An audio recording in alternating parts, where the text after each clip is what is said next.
selesai kita pada hari ini, baik jemaat yang hadir pada hari ini di gereja maupun yang ada di rumah yang mendengar secara online. Kita percaya bahwa hadirat Tuhan beserta dengan kita ya, amin ya. Haleluya. Kita akan mulai ibadah kita pada hari ini.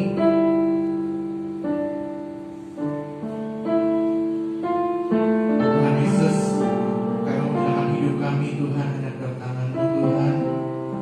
Kau tahu apa yang menjadi rinduan kami Tuhan. Kami mau hidup selalu Tuhan untuk memuliakan nama-Mu Tuhan, dimanapun kami berada Tuhan. Dan pada hari ini Tuhan, pada hari yang Kau sediakan bagi kami Tuhan, kami mau mengucapkan syukur bagi-Mu ya Tuhan.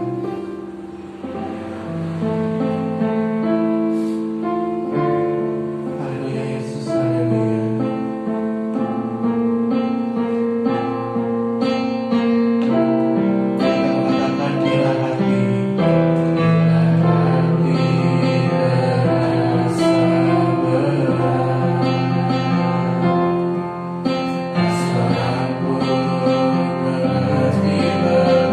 Kita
Kami tidak mengerti Tuhan. Begitu besar kasih-Mu Tuhan, karya-Mu Tuhan dalam kehidupan kami Tuhan. Kami tidak tahu dengan apa kami membalas segala kebaikan-Mu ya Tuhan. Tapi kami mau selalu bersyukur Tuhan, karena kami tahu Tuhan bahwa tanpa-Mu kami tidak dapat berbuat apa-apa ya Tuhan. Tapi kami percaya Tuhan bersama Engkau Tuhan tidak ada yang mustahil ya Tuhan. Bersama dengan Engkau Tuhan segala sesuatu menjadi mungkin. Dan apapun yang Kau lakukan dalam kehidupan kami Tuhan, itu yang Kau sediakan bagi kami Tuhan. Terima kasih Tuhan, terima kasih Yesus. Kami percaya Tuhan pada hari ini Tuhan, ibadah kami Tuhan, baik jemaat-Mu Tuhan yang hadir Tuhan pada hari ini maupun yang mengikuti secara online di rumah Tuhan. Kami percaya Tuhan, kami tidak tahu apa yang mereka hadapi saat ini Tuhan, apa yang mereka alami Tuhan, tapi kami tahu Tuhan, tapi hanya Engkau yang tahu ya Tuhan. Engkau yang selalu berikan mereka kekuatan Tuhan. Kami mau hiburan ya Tuhan. Kami sukacita yang baru Tuhan. Terima kasih Tuhan, terima kasih Yesus. Kami percaya Tuhan, kami semua diberkati ya Tuhan. Terima kasih Tuhan, terima kasih Yesus. Ini doa kami ya Tuhan, di dalam nama Tuhan Yesus kami berucap syukur. Semuanya kami sama-sama katakan amin. Haleluya. Saya puji nama Tuhan ya. Saya mau undang bangkit berdiri. Kita mau katakan masuk ke doa yang bersyukur. Tuhan baik.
Haleluya.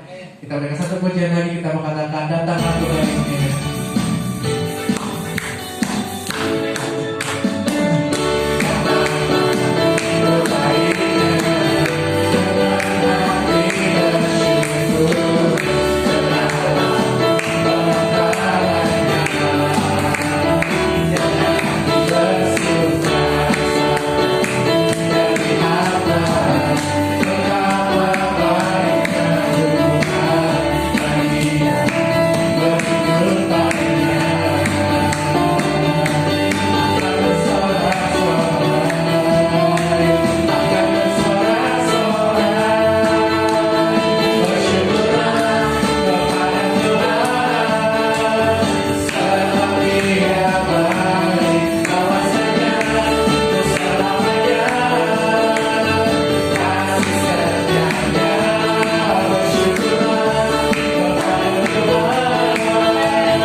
Tuhan baik, bahwa saya bersamanya, amin ya.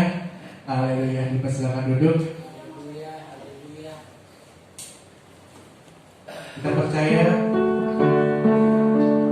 bahwa kita ada sampai pada hari ini semua berkat pemurahan Tuhan, amin ya. Amin. Haleluya. Kita masuk ke dalam firman Tuhan.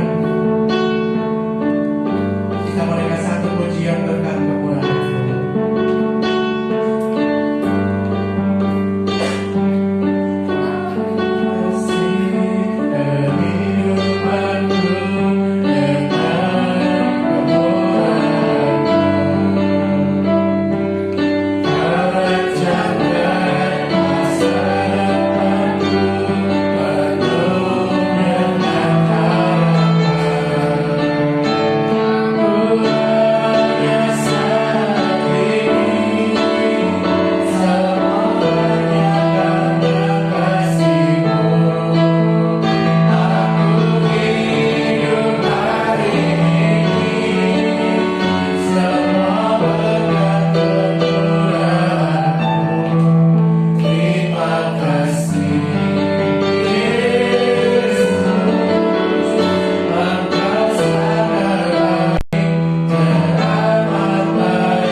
kami sanggup hidup dalam dunia ini.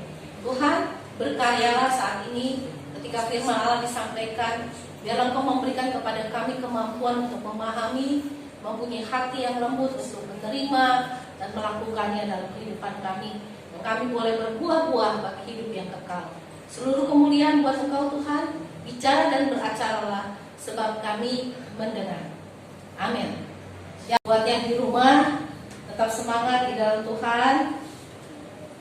Kita mau buka Galatia pasal yang kelima, ayat 16 sampai ayat 26. Hidup menurut daging atau roh. Udah ketemu? Berapa? Galatia 5 ayat 16 dan seterusnya. Amin. Oke ya. Kita baca bersama-sama ya. Hidup menurut daging atau roh. Maksudku ialah hiduplah oleh roh, maka kamu tidak akan menuruti keinginan daging. Sebab keinginan daging berlawanan dengan keinginan roh, dan keinginan roh berlawanan dengan keinginan daging. Karena keduanya bertentangan, sehingga kamu setiap kali tidak melakukan apa yang kamu kehendaki. Akan tetapi jika kamu memberi dirimu dipimpin oleh roh, maka kamu tidak hidup di bawah hukum Taurat. Perbuatan daging telah nyata, yaitu percabulan, pencemaran, hawa nafsu, penyimpangan Allah, sihir, perseteruan, perselisihan, iri hati, amarah, kepentingan diri sendiri, percideraan, roh pecah, kedengkian, kemabukan, pesta pora dan sebagainya. Terhadap semuanya itu kuperingatkan kamu, seperti yang telah kubuat dahulu, bahwa barang siapa melakukan hal-hal yang demikian, ia tidak akan melakukan bagian dalam kerajaan Allah. Tetapi buah roh ialah kasih, sukacita, damai sejahtera, kesabaran, kemurahan, kebaikan, kesetiaan, kelemah lembutan, penguasaan diri. Tidak ada hukum yang menentang hal-hal itu. Barang siapa menjadi milik Kristus Yesus, ia telah dialihkan dari segala hawa nafsu dan keinginannya. Jikalau kita hidup oleh roh, baiklah hidup kita juga dipimpin oleh roh. Dan janganlah kita dilahirkan, janganlah kita saling menantang dan saling mendengki. Shalom, saudaraku sekalian. Kalau kita baca Galatia 5 ini bicara tentang perbuatan daging dan perbuatan roh, ya, betul ya. Waktu Adam dan Hawa makan buah pengetahuan baik dan jahat, Tuhan bilang kan ya, kalau kamu makan buah ini kamu mati, betul ya. Realitanya mati secara fisik kan enggak ya, betul kan? Ya kelihatannya enggak kan, kita masih hidup ya. Mereka habis selesai makan enggak mati tuh gitu. Jadi kalau ini bicara tentang kematian, tentang sesuatu yang mati, yang dimaksud di peristiwa Adam dan Hawa adalah mati secara rohani ya. Ada yang kedua yaitu kematian yang kekal, maksudnya ya kebinasaan gitu, hukuman yang kekal. Dan kalau kita bicara tentang kehidupan, itu juga bukan tentang hidup di dalam arti kita bernafas saat ini, tapi kehidupan yang kekal gitu loh intinya. Jadi ketika seorang berdosa, sebenarnya dia ada di bawah kutuk maut, betul ya. Ketika orang belum menerima Kristus sebagai Tuhan dan Juru Selamat, dia ada di bawah kutuk dosa, kutuk maut. Karena akupan dosa ialah maut, ya. Itu makanya dibilang kutuk dosa atau kutuk maut. Jadi apabila seorang di luar Kristus dia belum bertobat, upah dari dosanya adalah kematian yang kekal atau maut. Nah sekarang kalau kita bicara tentang kematian, kita bicara tentang pohon misalnya. Ada nggak pohon yang mati menghasilkan buah? Nggak ada ya, pohon mati ya lama-lama batangnya kering semuanya, daunnya nggak ada. Lalu kata firman Tuhan kalau udah begitu dia apa? Dibuang, ya, dibakar, betul kan dibakar. Jadi intinya bahwa kalau pohon itu masih punya kehidupan, maka pasti akan menghasilkan buah. Bukan hanya diharapin dari pohon buah ya, terutama misalnya mangga kayak buah-buahan lah intinya. Kita mengharapkan dari pohon itu bukan hanya menghasilkan daun, betul nggak? Pohonnya tinggi gede itu daun terus umur nggak pernah berbuah. Makanya waktu Yesus datang dan lihat pohon ara dia pengen metik buahnya nggak ada, dia apa ya? Dikutuk kan sama Tuhan ya, itu lah dikutuk ya, karena nggak menghasilkan buah. Saudara, jadi dari kalau kita bicara tentang pohon yang hidup, maka dari kehidupan pohon itu ada yang dihasilkan, bukan hanya daun, ya, tapi buah. Lalu kalau kita bicara tentang diri kita ini, kita ini dianggaplah sebagai pohon yang harusnya menghasilkan buah. kalau kita mati, itu yang bicara tentang mati secara rohani, maka nggak ada buah yang diharapkan itu bisa keluar dari kita. Yang ada itu tadi itu perbuatan jahat itu telah nyata. Itu apa kan? Dengki, iri hati, segala macam buah-buah kejahatan lah ya. Nah, Tuhan ingin bahwa dari diri kita tuh lahir, muncul, keluar buah-buah yang baik, kasih, sukacita, dan sejahtera, ya. Itu yang disebutkan tadi. Intinya bahwa harus ada dulu kehidupan. Nah, ya. Waktu kita di luar Kristus, kita itu dibilang mati secara rohani. Karena upah dosa ialah maut, ya, hukuman yang kekal. Nggak ada kehidupan di dalam kita sesungguhnya waktu kita di luar Kristus. Nah, di luar Kristus kamu tidak bisa berbuat apa-apa. Itu firman Tuhan bilang kan ya. Makanya Yesus bilang waktu bicara tentang pokok anggur yang benar, dia bilang tinggallah di dalam aku di dalam kamu, kamu di dalam aku. Maka mintalah apa saja maka akan diberikan kepadamu. Berarti apa? Ada buah yang dihasilkan dari kehidupan yang telah dicangkokkan kepada Kristus. Makanya dibilang kita tuh pokok anggur liar sebenarnya yang dicangkokkan kepada apa? Pokok anggur yang sejati, saudara. Pokok anggur yang luar biasa menghasilkan buah yang manis. Kita dicangkokkan dari pohon anggur liar, dicangkokkan di situ.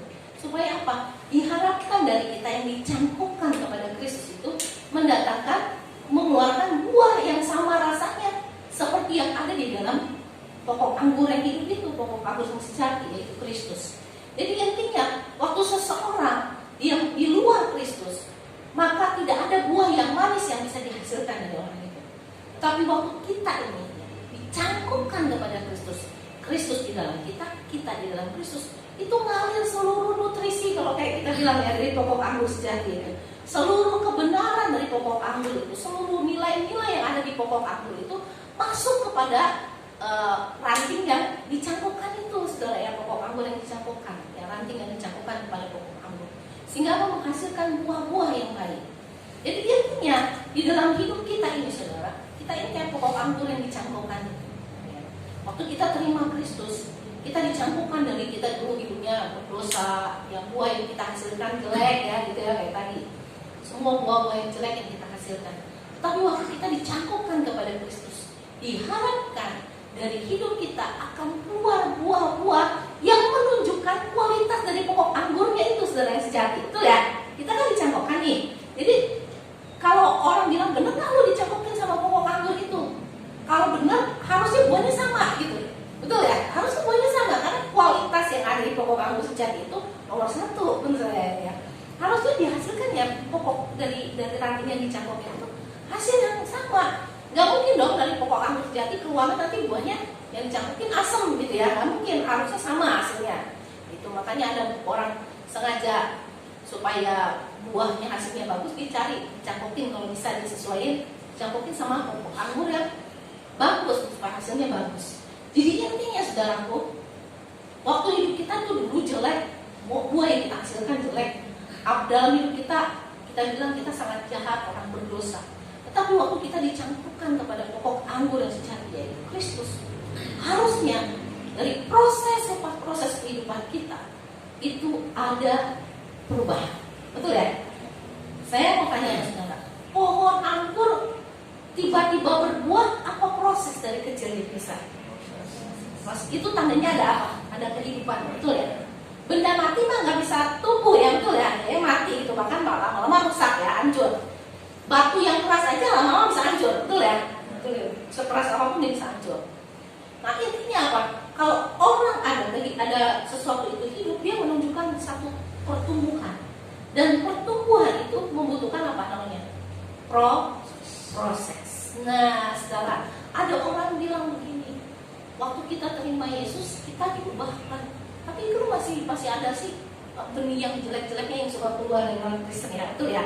Masih suka kadang-kadang ada sedikit ribut, ada yang kecewa. Itu namanya apa? Proses, saudara ya. Tapi kalau kita dulu benci sama orang, sampai tua, sampai mati, kita ikut Yesus, kita benci itu sama orang, itu berarti nggak ada progresifnya tuh ya. Itu nggak ada prosesnya.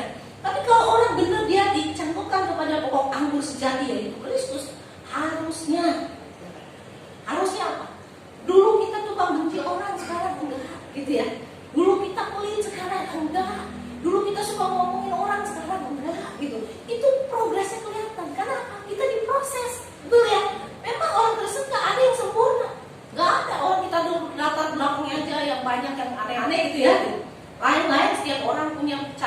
pola pikir itu beda-beda. Tapi satu yang harus sama. Sejelek apapun kita, seliar apapun hidup kita, pokok anggur yang kayak macam-macam jenisnya kita ini, harusnya waktu kita dicontohkan kepada pokok anggur yang sejati, yang keluar dari hidup kita nanti, itu buahnya harus sama dengan pokok anggur yang sejati itu, saudara. Ya, harus sama, gitu. Jadi intinya bahwa orang yang benar-benar di dalam Kristus, Kristus di dalam dia, maka dari hari ke hari itu ada kelihatan proses pertumbuhannya, betul ya? Nah, kalau makanya ada orang bilang ini, ada orang Muslim yang bilang katanya, kalau orang udah bertobat, terima Yesus, diampuni dosanya, pasti masuk surga nggak? Pasti kan ya. Kalau tapi kok mesti minta ampun lagi sama Tuhan? Iya, kenapa kita mesti minta ampun lagi selama kita hidup di dalam Tuhan? Karena itu yang namanya proses. Itu untuk menjadi seperti Yesus, saudaraku. Ya, itu namanya ada kehidupan, ada progresnya, ada buktinya bahwa kita berubah, betul ya? Berubah. Kayak orang tuh itu tandanya ada kehidupan. Intinya ini gitu ya, ada kehidupan. Bahwa intinya juga itu menunjukkan bahwa kita manusia, benar nggak? Kita ada kesalahannya, ada kelemahannya. Cuma satu yang Tuhan mau dari kita sebagai manusia adalah bahwa proses itu nyata dalam hidup kita. Proses dari orang yang brengsek itu jadi semakin indah, semakin indah. Dan waktu Yesus bilang kan, kalau orang udah berbuah, pokok anggur yang berbuah itu diapain sama Tuhan? Diapain? Dibersihin, betul ya? Betul nggak? Dibersihin. Dibersihin kita. Kita dibersihkan oleh Tuhan. Supaya apa? Supaya makin lebat buah. Betul nggak? Betul. Jadi orang Kristen tuh kenapa sih masih bisa lemah? Iyalah, namanya juga manusia, betul ya. Tapi nggak boleh bilang, iya kan gue cuma manusia, jadi terus belain diri untuk bikin salah, enggak juga. Tapi intinya bahwa kalau masih ada masalah, ada kerikil-kerikil, ada gesekan-gesekan dengan saudara seiman, itu menunjukkan banget kita itu manusia, betul ya. Lagi berproses dan kita harus mau melewati proses itu, gitu. Sama kalau Tuhan bicara tentang bayi rohani, kita bicara bayi rohani. Saya tanya sama saudara, pengen gak punya anak itu idiot dari kecilnya bayi dia terus jadi suapinya bubur gitu terus, mau gak saudara? Sampai tua dia disuapin aja, kesel gak punya anak begitu? Kesel ya saudara ya? Saudara lihat gak, kita bayi aja waktu dia berproses, dia tumbuh gigi, dia tadinya dikasih yang halus dia nolak, betul gak? Disemburin, ya kan? Dia mulai pengen makanan lebih keras. Secara alami aja bayi aja begitu, pengen makanan yang lebih keras. Makin dia gede dia pengen punya yang lebih keras lagi gitu kan. Intinya apa? Bahwa manusia itu nalurinya harus memang begitu, bertumbuh, berproses, makanan sesuai umurnya, gitu intinya. Artinya ada perubahan, pertumbuhan di situ. Dan diharapkan oleh Tuhan juga gitu secara rohani, ya kita itu bertumbuh dan berbuah, buah-buah roh, kasih, sukacita, dan sejahtera ya. Coba kita cek di diri kita. Selama kita ikut Tuhan, apa yang jelek yang ada dalam diri kita? Apa kekurangan yang ada dalam diri kita? Terus yang kedua, apakah kita menjadi lebih baik sekarang hari ini? Gitu loh ya. Misalnya dulu kita suka ngerupiin orang, sekarang enggak gitu ya. Itu tandanya ada perubahan yang baik, betul ya. Dulu kita dikit-dikit sumbunya pendek, tukang marah, sekarang enggak. Nah, itu berarti kita bisa ukur kok. Ada beberapa hal bisa kita ukur dari karakter kita. Ini namanya buah roh, betul ya? Buah roh. Nah sekarang, kalau kita pengen ada buah roh, tentunya ada rohnya, betul ya? Iya, iya dong, iya nggak? Ya, ada rohnya. Nah saudaraku, waktu kita menerima Kristus, roh siapa yang tinggal di dalam kita? Roh Kristus, betul ya? Roh Kudus ya. Nah saudaraku, kalau kita ini hidup oleh roh, maka firman Tuhan bilang tadi di Galatia, maka hidup kita harus dipimpin oleh roh. Nah, kekristenan itu bukan berhenti kepada terima Yesus sebagai Tuhan dan Juru Selamat. Tapi kekristenan itu bicara tentang hidup yang setiap hari dituntun oleh roh Kristus. Betul ya, oleh roh Kudus. Dituntun, dipimpin. Nah, panduannya bagaimana kita hidup dipimpin oleh roh? Panduannya apa? Alkitab, betul saudara ya? Nah, kalau kita ngeroh doang, nanti kita dituntun setan, kita pikir dituntun roh kudus ya, betul nggak ya? Dituntun sama mimpi, sebenarnya tukang mimpi gitu, kita pikir dituntun roh, betul nggak ya? Kita dapat penglihatan, kita pikir kita dipimpin oleh roh, maunya lihat-lihatan gitu kan, karena ingin mendukung keinginan hati. Betul ya, itu terjadi. Nah, orang Kristen kalau ingin berbuah dan ada buah roh di dalam dirinya, karena kita makhluk roh ya, betul saudara ya. Ini cuma sementara ya, betul nggak? Ya, daging ini sementara ya, ini rumah kita ya, rumah kita punya rumah, ini tubuh kita. Waktu roh kita pulang, tubuh kita mau dibanting kayak mau diapain kayak, ya, nggak ngerasa sakit lagi ya saudara, betul ya. Nah, itu tandanya bahwa roh kita udah pergi, betul ya. Nah, sekarang roh kita itu perlu dikasih makanan yang baik. Makanan kita itu apa makanan bagi roh kita? Firman Tuhan, betul ya? Firman Tuhan. Yang kedua adalah apa? Hidup dalam persekutuan, doa dengan Tuhan, betul nggak? Untuk menyingkronkan apa yang kita pahami dari firman Allah, dan supaya firman itu terjadi, maka butuh persekutuan dengan Tuhan. Di dalam apa? Doa, ketekunan berdoa. Nah, itu ciri-ciri bahwa seseorang hidup secara rohani, betul ya? Secara rohani hidup dan sehat, terawat baik, dikasih nutrisi baik. Itu dengan cara apa? Hidup merenungkan firman Tuhan dan melakukannya, dan hidup dalam persekutuan yang harus dengan Tuhan, sehingga apa buah-buah kita itu makin nyata, saudara. Banyak kali kita pengen mengusahakan yang baik, kata Rasul Paulus ya, betul ya, di Galatia. Tapi yang kita lakukan apa? Yang jahat. Roh berkehendak, betul nggak? Nah, dia bilang gitu kan, roh berkehendak, tapi daging kita apa? Tubuh kita apa? Flesh kita itu lemah, saudara. Daging kita itu lemah. Kita pengen lakukan yang baik buat Tuhan, kita ingin lakukan yang menyenangkan hati Tuhan, tapi yang jahat yang kita lakukan, betul nggak? Betul ya. Jadi intinya satu, ketika seorang ingin melakukan yang baik, itu butuh proses ternyata. Kalau udah punya kebiasaan barbar untuk menjadi berubah, itu butuh proses, betul ya. Orang yang berhenti ngerokok dari perokok, berhenti ngerokok, bilangnya susah, kenapa? Mulutnya asem. Terus yang kedua apa? Gak bisa mikir, katanya bilangnya gitu. Kalau aku pengen fokus tuh ngerokok dulu baru bisa fokus, katanya gitu ya. Tetapi sebenarnya waktu dia mulai belajar merubah kebiasaan itu, bisa nggak? Bisa, makanya banyak orang yang lepas dari kecanduan ya gitu. Jadi saudaraku, satu hal bahwa roh kita ini perlu dilatih oleh siapa? Dipimpin oleh Roh Kudus. Dan Roh Kudus nggak pernah mimpin kita keluar dari kebenaran firman. Betul ya? Karena firman itulah yang menuntun kita yang sejati, yang diberikan Tuhan. Jadi saudaraku, orang Kristen satu, kalau dia ingin tinggal di dalam Kristus, Kristus di dalam dia, satu hal yang nggak boleh dia lupakan, itu bahwa dia harus selalu mencintai firman Tuhan. Karena dari situlah nutrisi hidupnya. Betul ya? Itu makanannya, itu pupuknya, itu sumber airnya, saudara. Jadi makanannya itu, saudara. Lalu yang kedua, bahwa dia harus terus terkoneksi dengan Tuhan. Dalam apa? Dalam doa. Itu kayak seluruh saluran nutrisi yang dari pokok anggur sejati ngalir ke dalam kehidupan ranting yang dicangkupkan. Betul ya? Yaitu hidup kita. Dia ngalir menutrisi seluruh pikiran dan jiwa kita. Itu yang dibilang oleh Alkitab bilang, yang kesukaannya Taurat Tuhan, yang merenungkan Taurat itu siang dan malam, ya sama seperti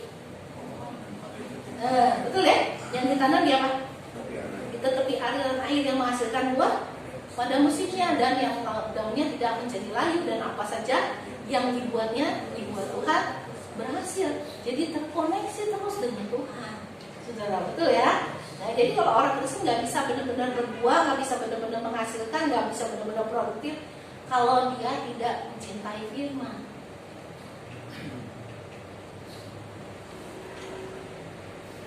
Karena itu makanannya, saudara ya, itu kayak orang kurang gizi kalau nggak makan, ya itu nggak, ya bisa sakit macam-macam, betul ya.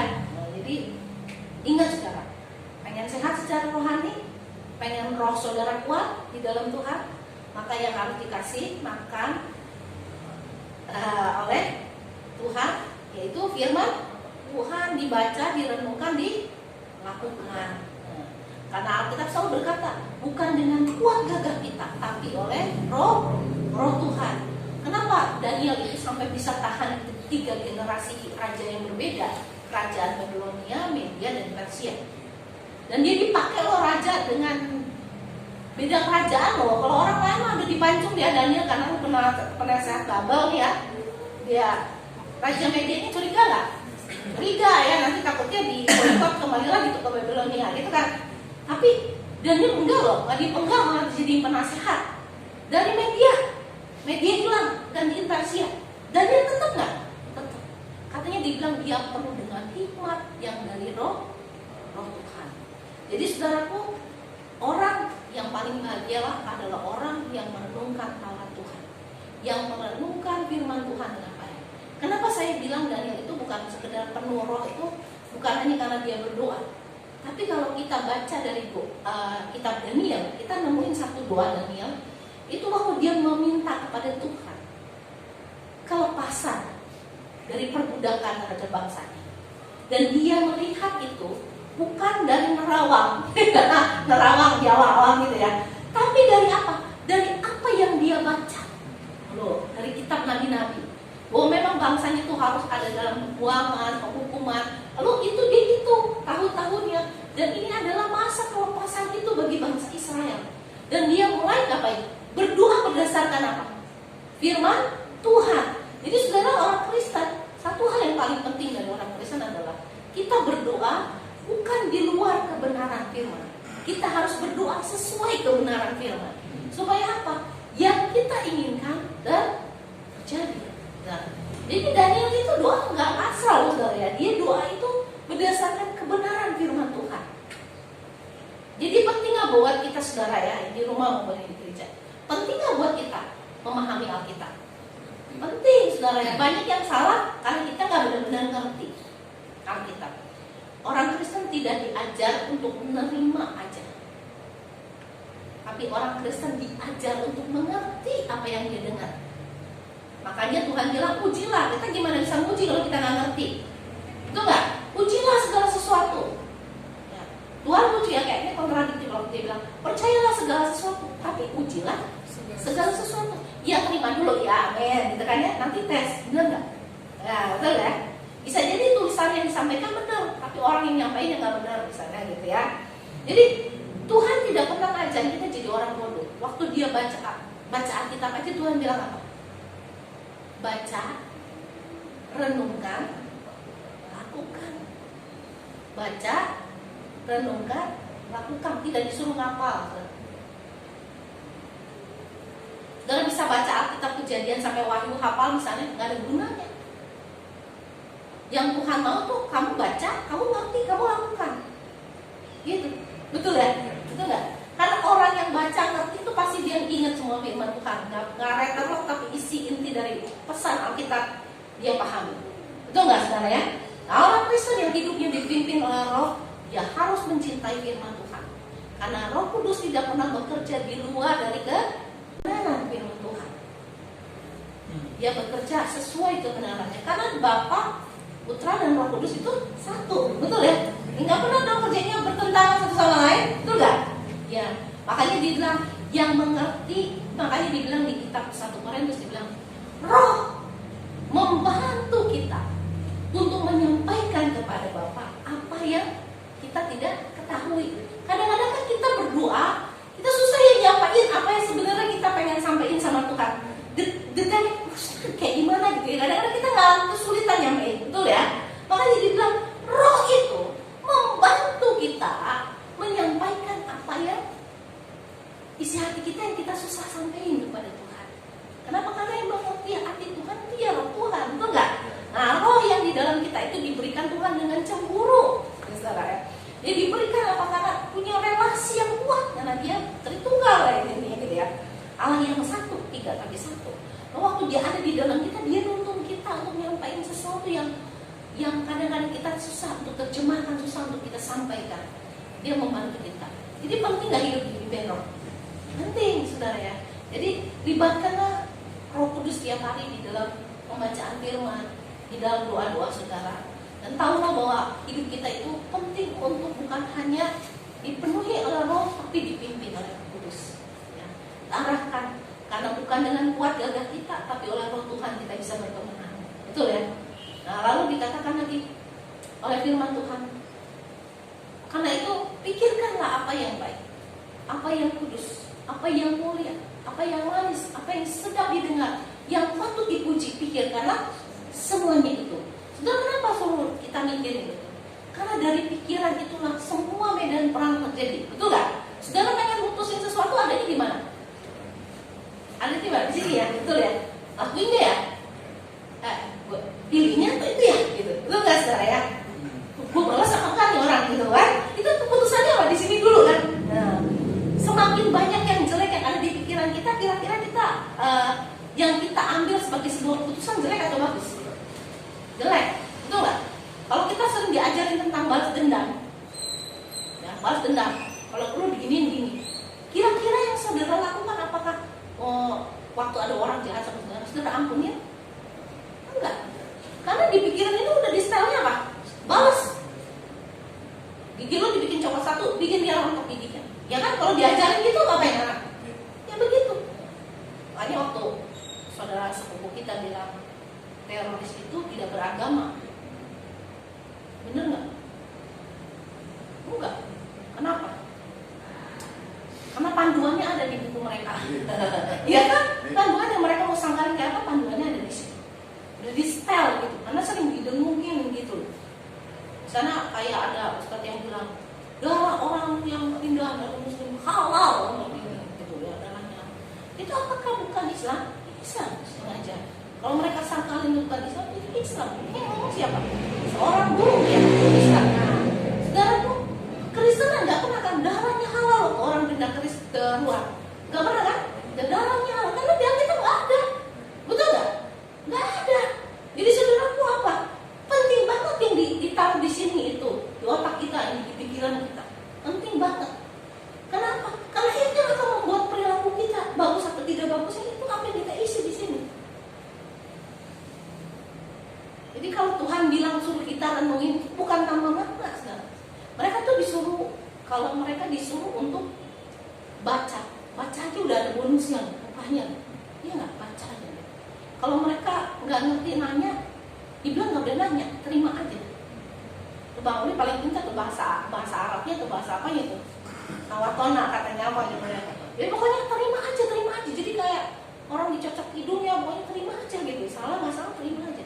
Kalau Tuhan Yesus tidak pernah ngajarin kita kayak gitu. Kalau sudah baca Alkitab sangat cerdas.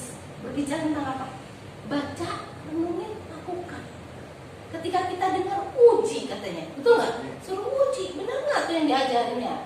Makanya waktu Tuhan bilang tentang orang Farisi dan ahli Taurat, Tuhan bilang dengerin ajarannya, tapi jangan ikutin kelakuannya.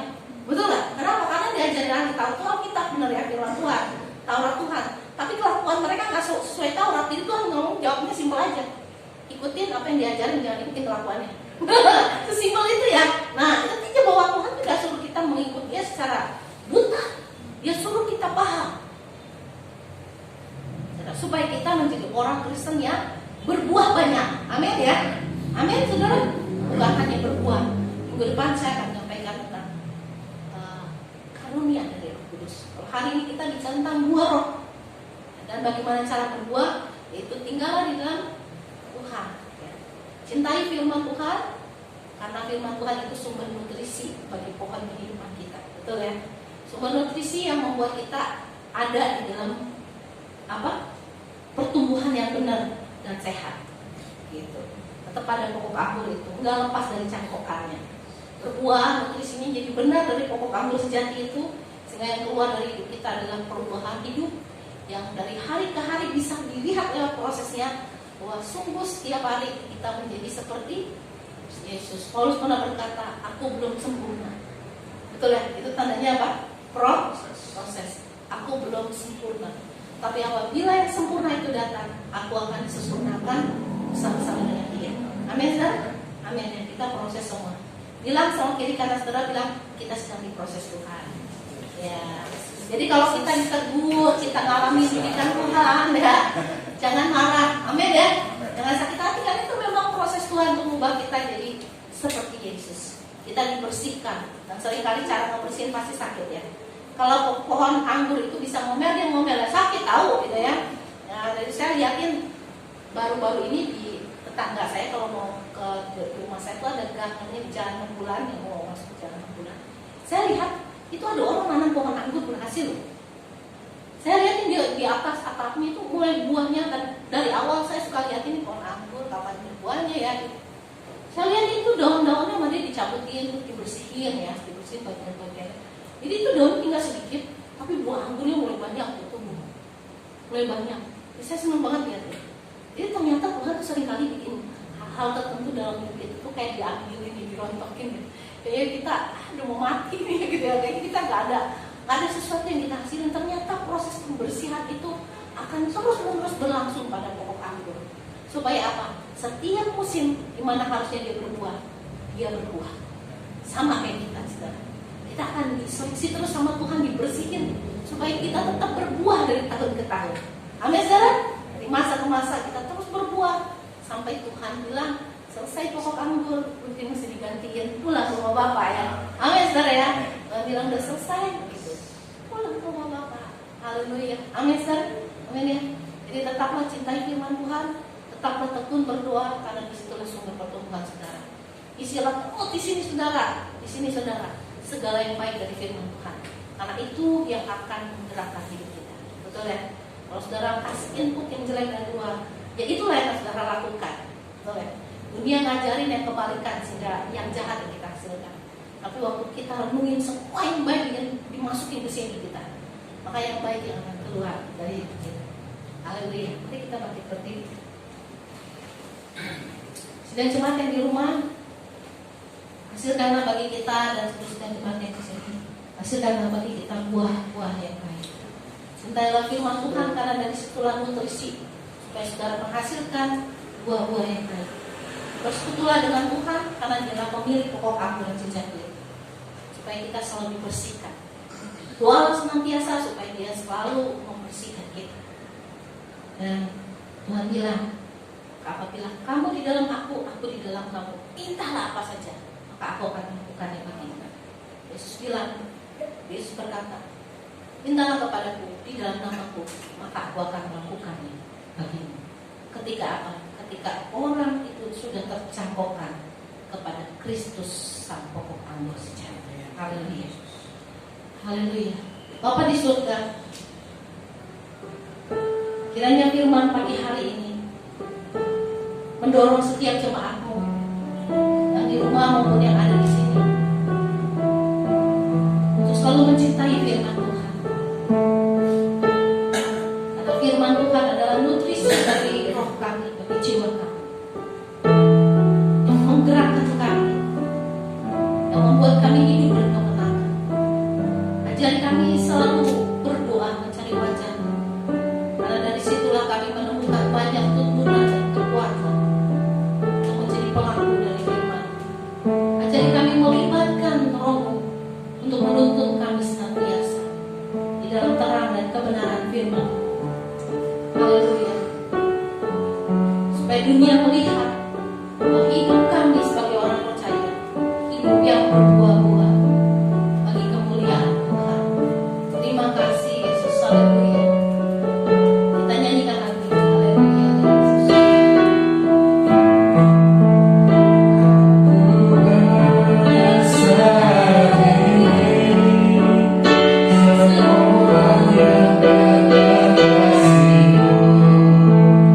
Aku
kasih kepada Ibu Gembala atas firman pada hari ini.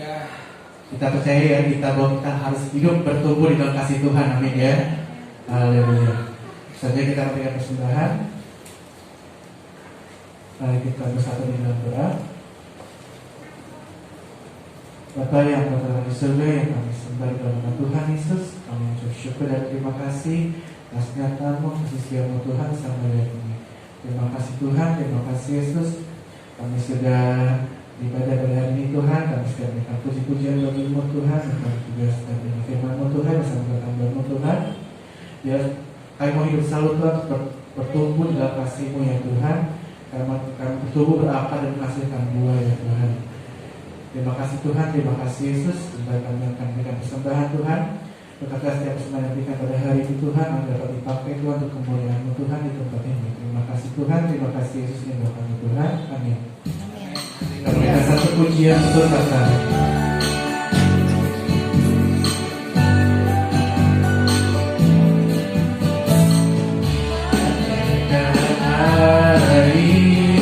Sirami tanah gersang sejuk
Kau menjamah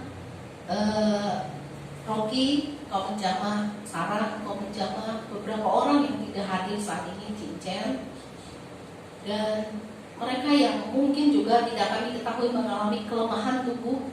Tuhan, oleh bilur-bilur-Mu di dalam nama Tuhan Yesus kami disembuhkan, kami dikuatkan, kami diberi kesehatan yang sempurna.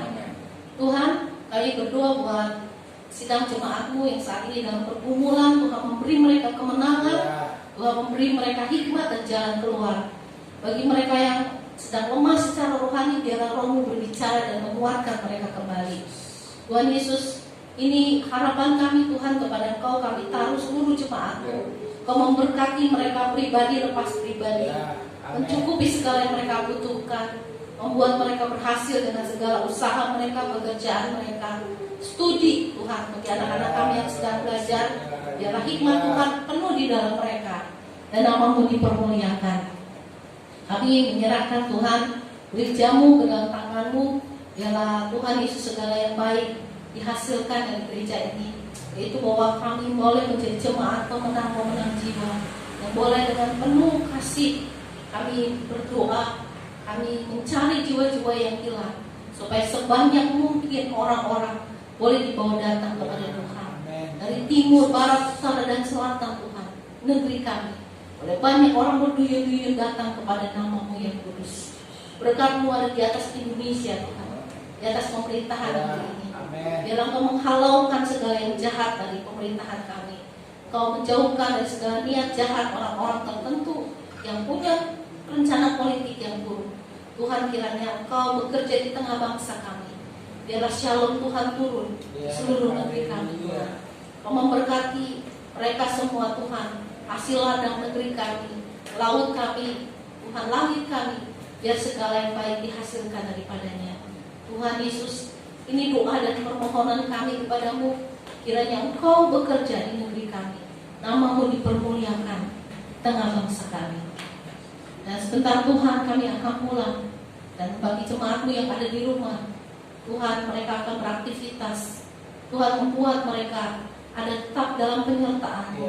Mereka tetap ada dalam hadirat-Mu. Mereka ada tetap dalam kasih dan naungan Tuhan. Mari kita mengangkat tangan saudaraku kepada Tuhan. Kekasih Tuhan, cahaya wajah Tuhan menyinari kita. Tangan yang baik serta penuh kemurahan ada di atas hidup kita. Karena itu terimalah berkat dari Allah Bapa, kasih sayang dari Tuhan Yesus, penyertaan dari Roh Kudus menuntun langkah kita sampai Maranatha Tuhan Yesus kembali. Amin. Haleluya.